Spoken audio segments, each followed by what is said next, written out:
The New York Mets might be on the verge of making another huge move this offseason as they are in trade talks with the San Diego Padres for starting pitcher Dylan Cease. In this video, I'm going to be reacting to the Dylan Cease rumor and if this is a move I feel the Mets should make, what it might cost to give up Dylan Cease, what I would be willing to give up, and what other moves the Mets can pursue. If you like this video going over the latest Mets news and rumors, make sure to hit the like button. Out of the ballpark, slide into the comment section. What are your thoughts on Dylan Cease? Do you feel this is a move the Mets should make? Should they look at something else? And what would you be willing to give up in a potential Dylan Cease trade? And as always, please comment down some video ideas for me or things that you want to see. This way I can provide what content you guys are looking for. And if you're new here and want to make my day, you can subscribe. It is always greatly appreciated. And to those who are subscribed already, you know the drill. Tell a friend, tell a neighbor, tell a stranger, tell a padre. So that in Spanish, that's your father. So tell your dad to subscribe. If they don't have an account, make an account and you can subscribe. It is always greatly appreciated. So let's talk about Dylan Cease because this is a very exciting rumor. Now, with the way this offseason has gone on,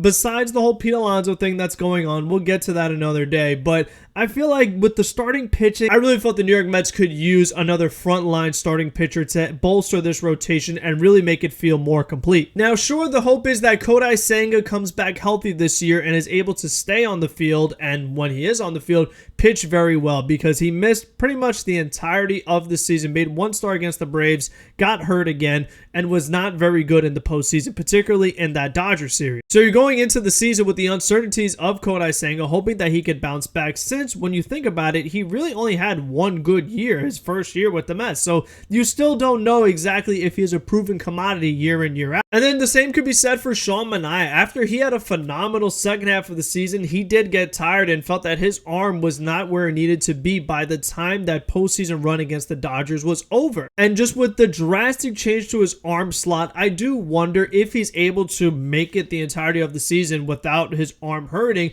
and just not have injuries in general working with that different arm slot. After that, you have Frankie Montas, who really has had an up and down career. I mean, we've seen him in New York with the Yankees. He had some struggles, but he was good in Oakland, and he's kind of bounced around now between Cincinnati and Milwaukee, and he just hasn't been able to find his footing quite yet. And then David Pearson had a nice bounce back season, but you really don't know if you're going to be able to count on him to give you a full, really solid season. And then after that, you have Clay Holmes experimenting coming into the starting rotation. You have Paul Blackburn coming back from spinal fluid leaks, and you have Griffin Canning, who wasn't that good last year. So there's just been a lot of question marks in this rotation, and Dylan Cease would make me feel a lot better about the New York Mets rotation. And if there was a starting pitcher that I could target via the trade market that's realistic, Dylan Cease would be near the top of my list. And the main reason why is his durability. This is a guy that the last few seasons has made every single start. That is not something that is common, especially in today's game where guys are always getting hurt,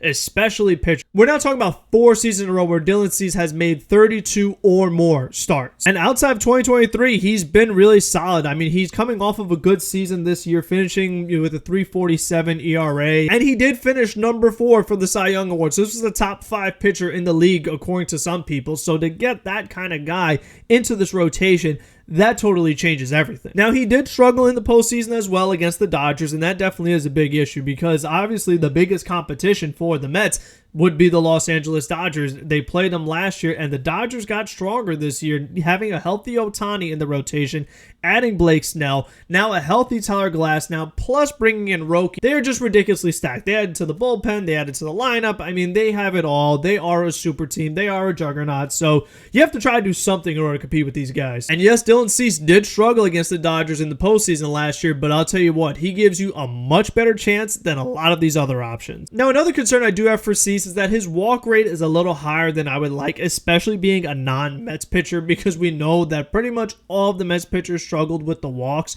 So I do wonder if that is something that could become even worse if he were to become a New York Mets. So that off the bat is a bit of a concern for me. But other than that, it is not common that a guy that finishes top 5 in the Cy Young Award becomes available on the trade market. And he's only 29 years old, so that definitely is encouraging too. And if this is someone that maybe you wanted to extend long term, you can kind of do what you did with Lindor. He's on the last year of his contract. You make the trade and see how it goes. Is he a fit in New York? Is he a fit for your team? And is he someone that you feel like you really want to keep long term? if you make the trade and you have him for a season and see what happens, if it goes great, then you feel much safer about making a long-term investment in him. If it doesn't, then you just say, okay, we're not going to do a contract extension and go somewhere else. Now, of course, the issue with that is that his agent is Scott Boras, who we've been talking about every single day for weeks and weeks and weeks, whether it was Soto and now with Alonso. I mean, it just feels like you're not going to be able to avoid Scott Boras if you want to look at marquee players. And now you're probably saying, well, why would the Padres be trying to trade Dylan Cease if he's so good like you're talking about? Well, the Padres ownership has been having some financial issues and is becoming more and more public this offseason. You've seen them move on from a few pieces already, not really retaining their players because of all the money they already have committed to their team, particularly the position players. Manny Machado, Fernando Tatis Jr., Xander Bogaerts. These guys are making a lot of money, and it is tough for this Padres ownership to sustain that payroll. And with Dylan Cease being on last year of his deal, he's making about $13 million. You want to try to offload that salary, so he becomes available on the trade market. Now, if I'm the Mets, because I feel like this is something that is really important, like I said, it's rare that you have a guy this good available at this age, and he's reliable and durable. I mean, these are just things that you don't see. So I would really prioritize this trade if I'm the Mets, and I would be willing to part with some serious prospects. I know David Stearns has not done that yet, but this is one of the moves that I feel like it would be the time to do it, because this is exactly what this team needs. I'll tell you what, if you somehow could pull off Dylan Cease and somehow still re-sign Pete Alonso, I would give this offseason an A+. And anyone who knows me knows I'm pessimistic. You may call it negative. I call it realistic. I call it being frank about it and honest. But I feel you had Juan Soto, Dylan Cease, Pete Alonso, AJ Minter, Ryan Stanek. I mean, it goes on and on and on. You've added quite a few players now, and you had a team that did really well last season. Maybe Brandon Sproat comes up from the minors, and he's doing really well. He's probably one of the very few guys I would not put in this deal, because he'd be a long-term pitcher where I might be trading for a short-term pitcher in this scenario, so I'd probably try to hang on to him. But you can see a scenario where the Mets are a very solid team, and they're right back in the postseason, and, you know, what happens when you get there, you never know. It's going to be tough, but still, I would feel way better if they're able to pull this off. Now, one of the other names that has been talked about as potentially being available on the trade market as well from the San Diego Padres, since he's on the last year of his deal, is Michael King. Now, Michael King, he has New York experience pitching with the Yankees, moved from the bullpen, now he's a starter, and he's got some nasty stuff. I mean, he has better stuff than Dylan Cease. You might like him better than Dylan Cease, and I wouldn't argue with you. I totally understand it. He's got really great strikeout stuff. So sure, maybe you'd rather have Michael King than Dylan Cease. That's fine too. As long as you get one of these guys, I will be ecstatic. I will be thrilled. And that is hard to do with me as a Mets fan and all the pain that we've suffered. It's hard to do.